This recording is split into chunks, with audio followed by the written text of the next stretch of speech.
giving hope, giving light, bringing peace to our world. And this is the real movement.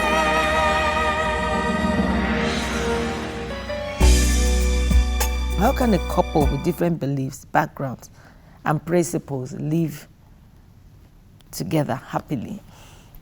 I want to assume they are not married, but if they are married, Already. two cannot work together except they be agreed. So they will have to agree to work with their differences in divergent beliefs. What's the next thing?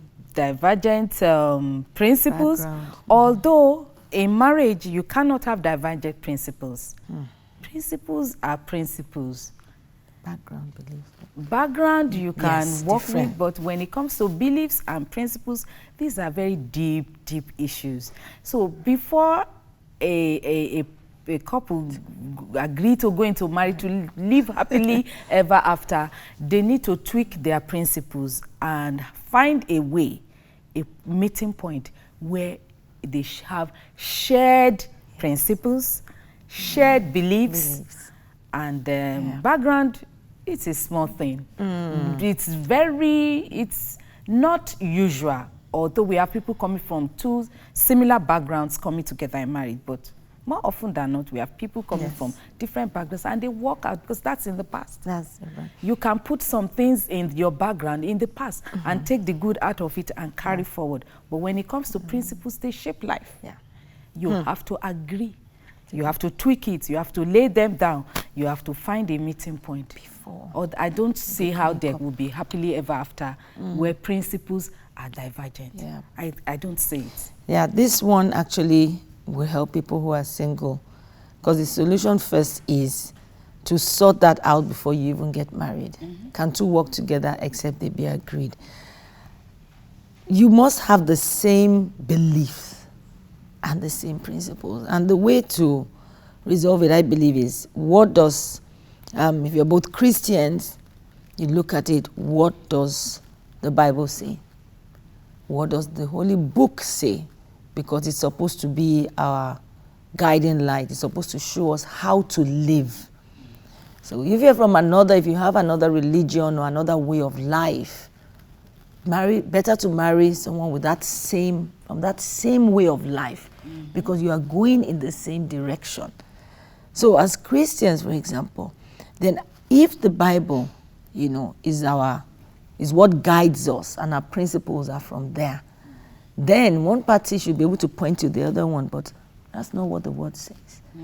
And then the other person says, oh, that's true, you're right, because that's what you have agreed to live your lives by. So it's important to check out the person that you are planning to marry very well. Check yourselves out well, and work together before you get married. Friendship, companionship, work together, know each other's beliefs to an extent before you say I do, isn't it? Because once you have said I do, you shouldn't come and say I don't afterwards. You will have to work it out, you have to work it out. Maybe I could also add that in courtship, one of the period of courtship is the period when you should talk. Talk deeply, talk about your beliefs, talk about your principles, values for life, because it's not going to be about you. In a few short years, when children call me, what values are you going to raise the children with? What are you going to give them? You can create a confusion in the home. And the father has a different set of principles, the mother has. I mean, what do you want to do to those children? So you have to talk about principle, values, and agree. This is how we are going to raise our children. In our home, we are going to adopt this principle. We will be polite. We are going to be kind. Yes. We will not use any abusive words. We are not going to keep secrets. Those things you talk about. When you meet couples and they just have romantic dinners and they talk, those romantic stuff, they must remember that they should also put their romantic glasses on the table and talk about deep things. Deep things, like beliefs. Beliefs, and principles. Yes, that's so important. It says, when and how should one confront a cheating spouse?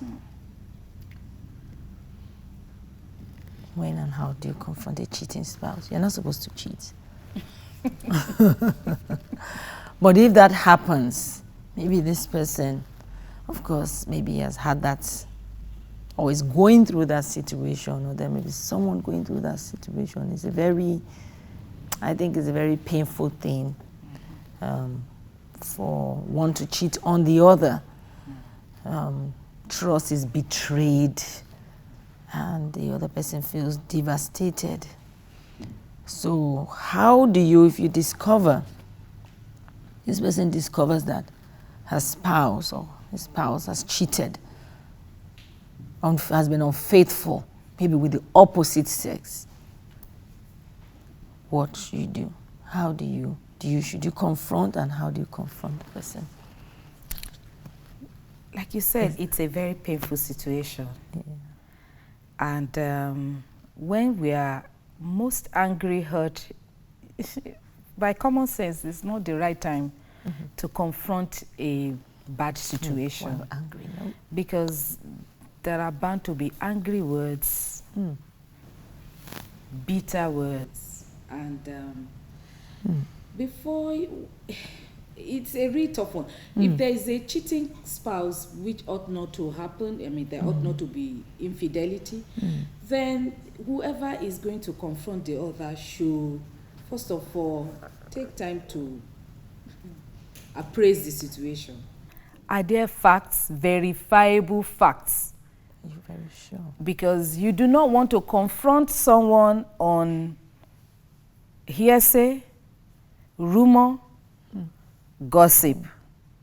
If the facts are verifiable, then you also must be ready for a conflict situation and have a plan of how you are going to roll through this conflict, because it's going to be a major conflict. What led the spouse into infidelity? You must find out. If you have verifiable facts, what is the root cause? Is it something obvious? Is it something deep-seated? Is it a weakness that you saw and overlooked?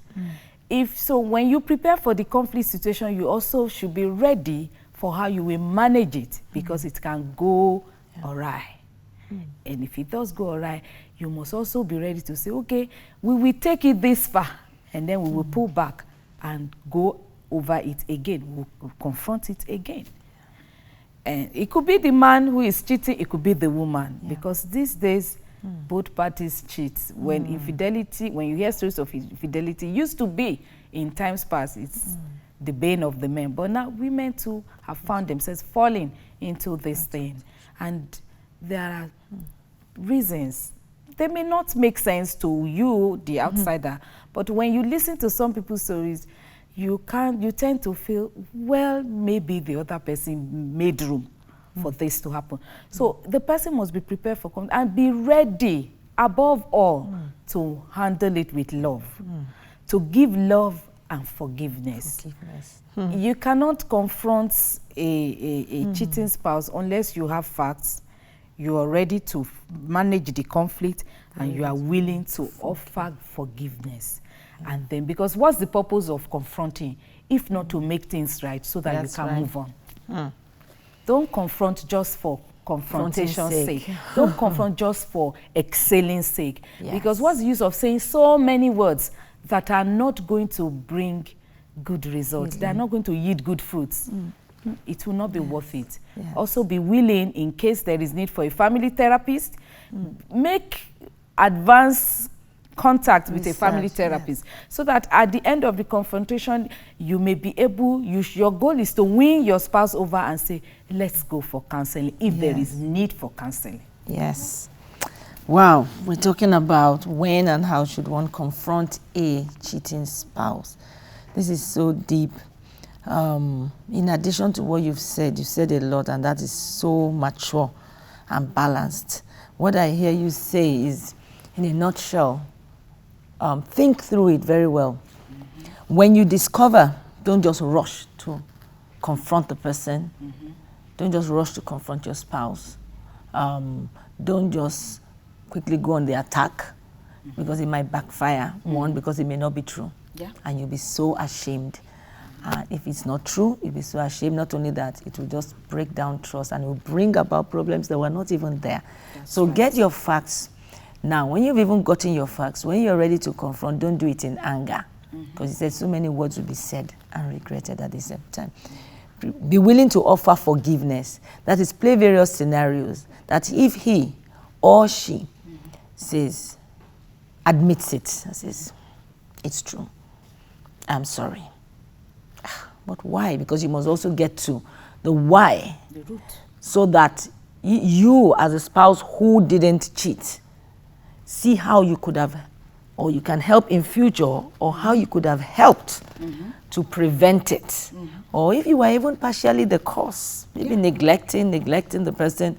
So you get to the root of it so that it doesn't happen. So you walk through it together. You prepare for that. And that's the easier way. And you can even still see a family counselor, therapist, because they can help you to heal. But the one you were saying, that be ready for conflict, is also be ready for that scenario. If the person does not admit it, even though you have all your facts, and the person denies it, and makes you even second guess yourself, makes you even think, maybe I'm not sure. So one, you have to be really very sure. And the person turns it into a fight. That, how dare you accuse me of that? Be ready for that kind of conflict that really should not degenerate into slaps and beating and all that. That's true. Be ready if it goes that way, what you will do. Because at the end of the day, you are confronted because you want your marriage whole. You want it healed. And so I pray for whoever might be going through this right now, those who might be going through or the experience of a cheating spouse, cheating partner, cheating husband or wife. Be prayerful. That's another thing I wanted to say. Yeah. When you find the information, when you discover the cheating, maybe through a text, a photograph, or someone told you, or caught in the act, whatever, pray. That's I was going to say that. I almost forgot that. Pray too before you confront. Pray, because I think the prayer builds you up. The prayer prepares you for all this that you said. It might go this way. Scenarios. It may not go this. It may have gone the difficult way, but through the praying up front, your spouse may just not even have any defense. But remember, Esther prayed before she went before the king, because it could have gone bad. Yeah. It could have gone the other way. It could have been, who sent you? Who sent for you? I didn't send for you. And if the king says that, that means he doesn't stretch his scepter. The Hamans of this world are ready to go and kill her. The moment he saw her, it was more like, yes, Queen Esther. It was more like he had missed her. It was more like, where have you been? Kind of a situation, you know. So prayer would even make it not as bad as you thought it would be. That's true. You know, so I pray, you know, in Jesus' name, that anyone going through this, any marriage going through this, that you will find healing, you will find comfort, you will find the strength of God, and that your marriage will be whole again. You will find the grace to forgive one another in Jesus' name.